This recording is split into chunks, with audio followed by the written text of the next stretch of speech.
Well, internet access is back up in North Korea, but very few North Koreans actually have the internet and can enjoy it being put back on.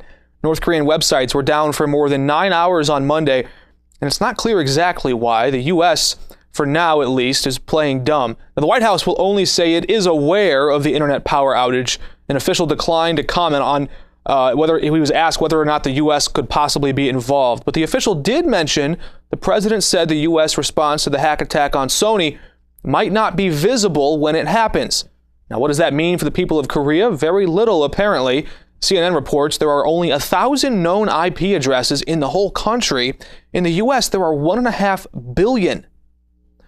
And it's not a word you want to say in line at the airport. Guns. But new reports show gun smuggling is becoming more of a habitual occurrence in this country.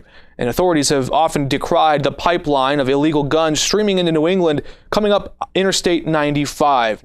Amid a number of crackdowns of gun running on the highway system, authorities uncovered a separate gun smuggling ring that took to the air. As many as 18 guns were secretly slipped past security at Atlanta's Hartsfield-Jackson International Airport. They were put on a flight to New York. A Delta employee is under arrest along with 3 other people. As a Delta employee, the suspect in custody now had privileged access to secure areas where the TSA couldn't get or screen or investigate. And in other news, that lawsuit we told you about recently is official now, the one to try and reverse President Obama's executive order on immigration. But from what we can tell, it might not get very far in the courts. County Sheriff Joe Arpaio contends neither the law nor the Constitution permits the president to shield millions of immigrants from deportation. His lawyer, Larry Klayman of Freedom Watch, says President Obama asserted the very thing himself. But administration lawyers told Judge Howell this political dispute feud should be dismissed. Judge Howell, appointed by Obama himself, voiced doubt that Arpaio actually has any grounds to sue. Klayman says he hopes that they get an answer quickly so they can turn around and appeal it to the Supreme Court.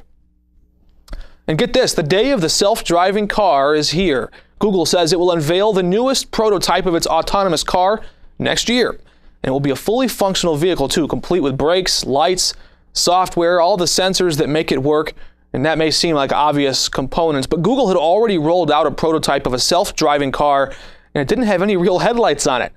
The company said its so-called safety drivers will oversee the car on the test track for a bit longer, using temporary manual controls that are required by California state law. Google eventually plans to remove the steering wheel and all the manual controls as soon as they get the green light.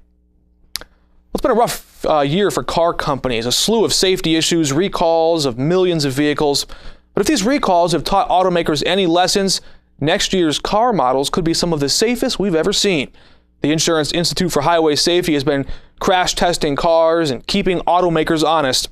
And as a result, American automakers have nearly doubled the number of top-rated cars slated to come out in 2015. Insurance Institute President Adrian Lund has all the crash test ratings on their website.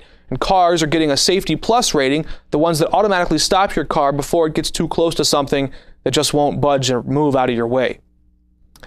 Well, no one will be going to see The Interview over the holiday weekend. Sony Pictures pulled the movie about North Korean leader Kim Jong-un after a series of cyber attacks and even threats of violence. Now, we're told by the feds that North Korea was actually the one behind those attacks.